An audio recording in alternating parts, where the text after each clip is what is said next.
Hey guys, how's it going? Welcome to another video and hope you guys are doing well today. And I want to talk about Season of Discovery and how I've pretty much completed it. Yeah, so let's get into it. So I had a couple of objectives for Season of Discovery. I wanted to clear the raid. I wanted to get the maximum PvP rank. I wanted to level an ult. I wanted to go and get some gear. I wanted to get Prebis. I wanted to get Max Professions, the epic crafted item. I wanted to go and get kind of all the runes, reputation, things like that. So let's talk about what of those I've actually achieved. Okay, so I've now got two level 25s with a level 15 and a level 10 in the ranks coming up. So I've got a Shaman on Crusader Strike NA, a Shaman on Living Flame EU to play with White Pink.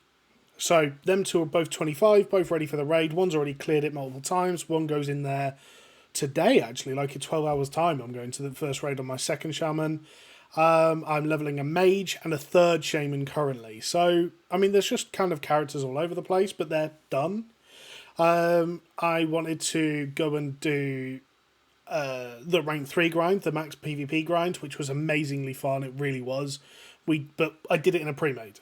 So I'm going to do it again, but outside of a pre-made, and see what the difference is. I think it's going to be quite substantial, but we'll see.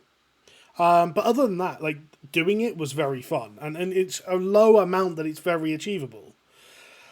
I don't know what that'll look like when we get higher, you know? But we'll figure it. The runes, I've collected 11 out of 12 runes currently on my main shaman. The only rune I haven't got is Healing Rain. And that's because you have to do the supply crate grind. Which, as someone who doesn't plan on playing Resto, I don't care about it enough to do that horrendous of a grind. I do feel like that's one thing that will be changed. But for now, it's just not worth doing it for me. So, that's the only thing. I haven't quite completed that, but I've completed it enough to do what I wanted to do. That leads me to Reputation. I've got Revered with Warsong Outriders. Now, I've got... That's it, really. Supply crates I just haven't bothered with, because it's a horrible grind. But yeah, so I've kind of completed all of my objectives, really. Like I said, we've done the raid. I've got good passes. We're going in there again on Sunday, where I'm hoping to get the first two bosses as 99s, and then I'm pretty much full 99s for the raid as enhancement DPS, which is awesome, and that's on a Tauren that's not got great gear. So, I mean, imagine what could be done on an Orc with similar gear, which is what I'm doing on EU. So, should be fun. But yes, let's talk about how it was. The leveling experience, I have to say I enjoyed it. And I even enjoyed it more on the second time. So, the first time, everyone was trying to find the runes, right? So you kind of got what you got, and as runes were being discovered, if they were runes that you wanted, you could go and get them. So you had like noticeable power spikes when runes were discovered. The second time I actually cheated a little bit.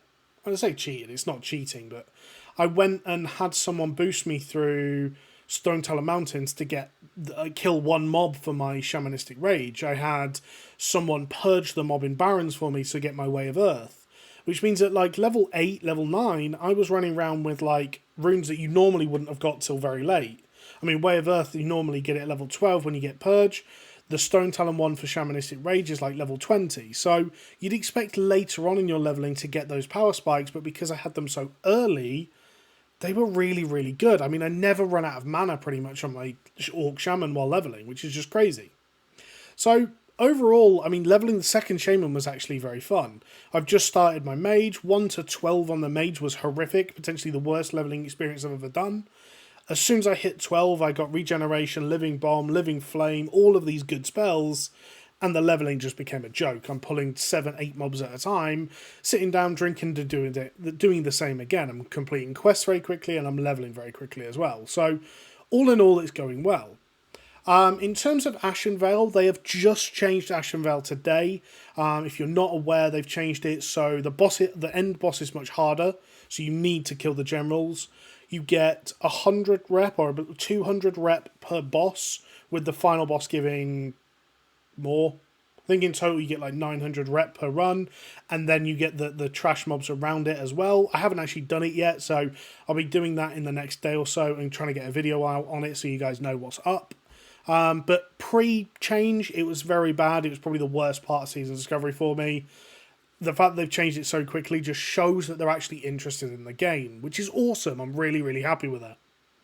The reputations, the Warsong Outriders, I think they've got it right. I think now that Ashenvale's fixed and Warsong Gulch being there, like, that's going to be the majority of content to log into once you're 25 and geared. It's going to be log in, do your raid, and then PvP. So, I mean, yeah, it's going to be a limited amount of content, but that's kind of it. So, I'm not too worried about the Warsong Outriders rep. The supply crates one is horrible. It just shouldn't exist in the way it does. It needs an entire change of how you do it. Yeah, I mean, sorry, but it's just not good. The ways they could fix this, they could have a hand in similar to like Dark Moon Fair, where you hand in materials all the time. So I can always hand in 12 leather, always hand in 12 medium leather, or whatever, flowers or potions or weapons. And then the crates are like rare drops, which gives you a bigger boost to experience if you fulfill them. Maybe something like that. That would be, then I could at least farm those mats. I could farm light leather to friendly. I could farm medium leather to honoured. That would be better, but yeah, I mean, as it is at the moment, and the fact that there are runes locked behind it, like rogue tanking, is absurd. Why would you ever put such a key rune behind such an awful, awful grind? What else is there? The gearing has been very fun. Thoroughly enjoyed it, just min-maxing it. Professions, I think they made the right decision capping professions at 150. I think it would have ruined the game a little bit had they have been higher, because that have been locked behind doing very, very toxic things. They've nerfed classes quite quickly. I still think Priest needs a nerf. Overall, I think Blizzard have absolutely smashed it. And what do we know about next phase then? So next phase, we know that Gnomeregan is coming out. We also know that STV is going to be the PvP zone. And I have to imagine that both of those are going to be very, very fun, right? Like, Gnomeregan's going to be a huge, awesome raid. Like, it's had two different iterations, I think, between retail and classic. And I think they have a great potential to turn it into an awesome raid. And STV is just the PvP zone, right? It's going to be the PvP zone, which is awesome. But yeah, so I think there's so much more they can do with it, and I think they are genuinely listening to the community. So yeah, overall, I think there's a couple of things that they do need to fix, but they've done amazingly. And if you're kind of not sure about Season Discovery, you haven't tried it yet, and you wanted to wait till the hype dies down to see how it really is, even if you don't like Classic, it's worth giving it a go. It's so good. Even if you just do one class, like, it's so, so good. But yeah, so that's my thoughts. Let me know what you think in the comments. I'm really interested to hear how you guys have been getting on. Yeah, thanks for watching. Catch you later. Bye.